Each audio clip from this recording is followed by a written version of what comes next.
bienvenue dans ce septième épisode du Monde de Donald, un septième épisode axé forcément sur l'actualité de la semaine passée, qui est effectivement cette entrée en guerre des États-Unis face à l'Iran, ou je devrais dire de l'alliance américaine et israélienne face à l'Iran. Tout de suite, on fait le point sur ce qu'il s'est passé durant cette semaine et les turbulences politiques que connaissent. On rentre dans le détail. Alors, qu'est-ce qu'il s'est passé? Vous l'avez suivi sur tous les médias, vous l'avez suivi notamment sur Divergence avec Fabrice Sorlin, Xavier Moreau, Nicolas Merkovitch. C'était samedi, je vous renvoie sur l'émission pour tout comprendre cette journée totalement folle du samedi 28 février. Eh bien, ce qui s'est passé, c'est que tout simplement à 7h30 heure de Paris, les États-Unis d'Amérique et Israël, l'Israël d'ailleurs en premier, ont frappé l'Iran. Alors, une opération côté américain qui a été appelée Opération Epic Fury, et qui a ciblé notamment les structures de pouvoir et les structures d'État de l'Iran, et notamment qui ont permis côté américain la mort notamment de Khamenei et d'un certain nombre de leaders iraniens. La réponse, vous l'avez suivi sur nos canaux et puis sur tous les médias, la réponse ne s'est pas fait attendre du côté iranien. On a vu des frappes sur l'intégralité des bases militaires au Moyen-Orient. Alors là, tous les pays ont été ciblés, même Oman, qui était un État qui était actif dans le processus de paix, puisque il faisait l'interface entre la partie américaine et la partie iranienne.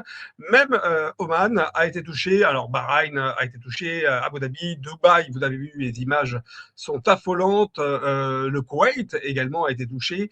En Irak également, des bases américaines ont été touchées. Israël, bien entendu. Voilà, l'intégralité, et l'Arabie Saoudite, que j'allais oublier, bien entendu, l'intégralité du Moyen-Orient a été touchée. Alors, beaucoup de réactions côté américain à cela. La première chose, c'est que l'on a vu effectivement, et là vous le voyez en image sur le côté, on a vu les premiers avions américains tomber. Alors, on a un nombre qui est non défini. On a, à ce lundi où on enregistre cet épisode, on a véritablement des informations et des contre-informations, qu'on soit côté iranien ou côté américain ou israélien. Donc, on ne va pas rentrer dans le débat de savoir exactement, précisément combien d'avions sont tombés, mais on voit que les premiers avions américains de combat sont tombés. On a vu des bases en feu, notamment des bases navales américaines en feu. Là, c'est l'image qui a choqué ce dimanche les États-Unis, c'est l'arrivée des 3 premiers corps de soldats américains. Voilà, 3 premiers soldats américains tués par des frappes iraniennes. C'est un électrochoc aux États-Unis d'Amérique. On va en parler tout de suite. Alors, je vous le disais, tous les médias américains en parlent depuis 48 heures. Vous le voyez ici, CNN, titre Pire de la guerre au Moyen-Orient. On a également NBC News qui parle d'une contagion de la guerre au Moyen-Orient après les attaques en Iran américaines.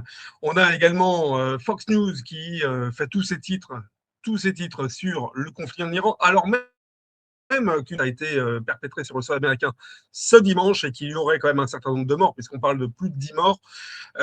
C'est complètement effacé. La seule actualité qui est aujourd'hui dans les médias américains, c'est bien entendu ce conflit en Iran. Alors, on a vu toutes les vidéos de Donald Trump lors de sa campagne qui appelait notamment je dirais, America First, qui parlait d'une Amérique qui ne serait plus en guerre, qui ne ferait plus la guerre. Il rappelait notamment lors de ses campagnes, Donald Trump, combien Obama avait instauré cette agressivité des États-Unis au moyen de masquer des problématiques internes, notamment dans sa popularité, etc. Je dirais toutes les oppositions aujourd'hui reprennent ces mêmes vidéos de J.D. Vance, de Donald Trump en campagne, qui se moquait donc d'Obama pour ces raisons, en disant, ben voilà, peut-être que l'affaire Epstein est et force le président américain, en tout cas, à faire exactement ce qu'il contestait chez Obama. Alors, il y a eu beaucoup de questions qui se sont posées là, ces dernières 24 heures aux États-Unis, notamment la question de qu'est-ce que pensent les Américains de la réaction de Donald Trump et de la guerre provoquée en Iran. On le voit là sur les Associated Press, c'est agence de presse américaine. Là aussi, on le voit sur Newsweek, les Américains divisés sur l'opération et frappe en Iran. Puis c'est un peu plus marqué chez Reuters qui a fait un sondage avec un institut de sondage Ipsos et qui nous apprend, et là c'est très intéressant, que simplement un Américain sur quatre, c'est-à-dire 25% des Américains, supportent les frappes en Iran. Et c'est même un peu plus que ça, parce que on va le voir dans cette troisième partie du monde de Donald, eh bien ça divise et interne dans le camp républicain, dans le camp MAGA. Dans le camp républicain au sens large, c'est-à-dire incluant le camp MAGA, on est à peine plus que la majorité de l'électorat de Donald Trump qui supporte ce qui se passe. Et ce sondage a été fait avant les images des 3 premiers corps de soutiens rapatriés suite au bombardement iranien. Donc on voit qu'il y a une fragilité sur les opinions, sur l'action de Donald Trump. Il y a une très grande fragilité, une grande division aujourd'hui au sein même de son électorat. On va parler de son électorat général, c'est-à-dire Republicans. Côté MAGA, vous allez le voir, eh bien, la contestation fait rage. Alors, je le disais, côté opposition, il y a véritablement une contestation de l'action de Donald Trump en Iran, mais ils sont extrêmement fortes dans son opposition interne. Là, on le voit sur des blogueurs, sur des influenceurs. C'est Millie Weber qui dit je ne me souviens pas avoir voté pour Free Iran. Donc, très clairement, une opposition. On ressort notamment des tweets ou des vidéos plutôt de Charlie Kirk en juin 2025 combien cette guerre en Iran était véritablement quelque chose qui ne changerait pas le changement de régime et qui était poussé notamment par des néocons tels que Lindsey Graham. Donc voilà, il parlait notamment d'une pathologie on revient aussi côté influenceur, bien entendu. Alors, Candace Owen n'y est pas allée de main morte, très clairement. Elle a retweeté un tweet qui présente Donald Trump avec opération Epstein Fury. Donc, ça ramène véritablement à la question de est-ce que Donald Trump a fait cette guerre en Iran pour masquer, je dirais, la pression qui lui est mise aux États-Unis sur le dossier Epstein. Il est présenté, Donald Trump, on le voit dans cette parodie, il est présenté avec les drapeaux israéliens derrière, ce qui véritablement sous-entend et qui est extrêmement dit actuellement aux États-Unis, notamment dans son camp MAGA, que ce sont Benjamin Netanyahou et Israël qui sont derrière la politique de Donald Trump. C'est extrêmement critiqué aujourd'hui aux États-Unis sur cette politique menée par Donald Trump. Également, dernier message, mais bien entendu, issu de Thomas Massier, qui dit ce n'est pas America First. Et Thomas Massier, et là c'est important, Thomas Massier, et ça explique peut-être aussi le contexte de la date choisie pour les frappes américaines. Thomas Massier avait cette semaine, donc semaine du 2 du 8 mars, avait au Congrès mis une loi au vote des congressmen, des parlementaires américains, pour que la guerre en Iran ne puisse pas être déclenchée sans l'aval du Congrès américain. Bien, vous le voyez, Donald Trump, en frappant le 28, court-circuiter tout simplement l'action démocratique qui avait été mise par le député, le congressman Thomas Massier au Congrès américain. Allez, on finit cette courte vidéo qui est consacrée 100% à l'actualité brûlante de la semaine, c'est-à-dire cette entrée en guerre des États-Unis face à l'Iran. Vous le voyez sur la vignette NBC News qui parle de l'augmentation, bien évidemment, parmi les conséquences de ces frappes américaines sur l'Iran. Eh c'est la conséquence sur les prix, notamment du pétrole. On est lundi 2 mars à l'heure de cette vidéo, et vous le voyez, NBC News parle d'une augmentation en flèche. Et ben, en flèche, justement, on va l'afficher.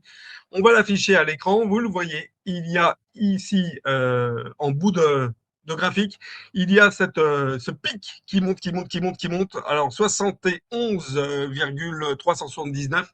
C'était à dimanche soir. Donc là, encore une fois, avec la semaine, on attend malheureusement une augmentation encore des prix de l'essence, donc un impact immédiat sur le pouvoir d'achat des Américains, puisque les prix à la pompière. Alors après, combien de temps il faut pour qu'on ait une répercussion sur le porte-monnaie des Américains, des citoyens américains? Ça, c'est la question qui va se poser. On voit un marché, effectivement, un marché qui a dévissé, bien entendu, sur le marché traditionnel, mais également sur les crypto-monnaies. On le voit, le Bitcoin a descendu. Alors, on stabilise un petit peu autour des 65 000, mais on a quand même une baisse, voilà, une baisse qui va être à prendre en compte aussi en fonction des frappes iraniennes à venir. Je rappelle que l'Iran a indiqué que Donald Trump a indiqué dimanche soir dans une vidéo qu'il était ouvert finalement à réouvrir le dialogue avec l'Iran. Alors, ça paraît surprenant, c'est-à-dire qu'il y avait un dialogue. Finalement, Donald Trump a coupé court au dialogue pour frapper, et puis maintenant qu'il a frappé, il réouvre la parole au dialogue. Bon, les Iraniens ont réagi immédiatement en disant qu'il n'y aura plus de dialogue et qu'effectivement, on était dans un conflit désormais. Donc, l'Iran bloque aujourd'hui le détroit de Dormouz. Le détroit de Dormouz, c'est extrêmement capital pour cette stabilité des prix du pétrole, puisque c'est de 20% du pétrole qui transite par ce même détroit. Et on l'a vu samedi, dans la nuit de samedi à dimanche et dimanche, les Iraniens ont coulé en fait 3 tankers qui essayaient de sortir de ce détroit. Donc aujourd'hui, tous les tankers ont posé l'ancre et ne bougent plus de peur de se faire couler. Donc ça va être quelque chose qui va être très important à suivre également pour la stabilité, notamment pour la stabilité des prix du pétrole. À noter sur cela que Iran a frappé dimanche notamment des installations de pétrole en Arabie Saoudite et que des installations de pétrole également dans le Moyen-Orient sont actuellement protégées, en tout cas sous protection. Mais qu'est-ce que vaut la protection face aux missiles iraniens? Eh bien ça, c'est ce que l'on va voir incessamment sous peu. En tout état de cause, eh bien vous le voyez, l'Amérique se réveille avec une gueule de bois. Et côté opposition, côté population, Donald Trump fait face maintenant à des défis de plus en plus importants politiquement. Une baisse de sa popularité a été constatée à ce week-end, forcément. On va attendre de voir cette semaine la première réaction des Américains vis-à-vis de la politique de Donald Trump, la première réaction aussi des parlementaires américains vis-à-vis de la politique de Donald Trump, et puis la première réaction du camp des républicains, de la base MAGA, sur l'action de Donald Trump. En tout cas, je vous remercie d'avoir suivi cette vidéo. Si ça vous a plu, si ça vous a intéressé, bien vous le voyez dans le petit angle en haut à droite. Faites un j'aime, s'il vous plaît, à cette vidéo. Partagez-la éventuellement avec vos amis. Abonnez-vous à Divergence Politique. Activez la cloche, vous aurez toutes les notifications sur tous les programmes, que ce soit Divergence avec Fabrice Sorlin, avec Xavier Moreau, Nicolas Mirkovic, qui va de retour après sa promotion de livre, Claude Janvier, bien entendu, et vous verrez Alain Soral qui va revenir sur Divergence Politique avec Xavier Moreau.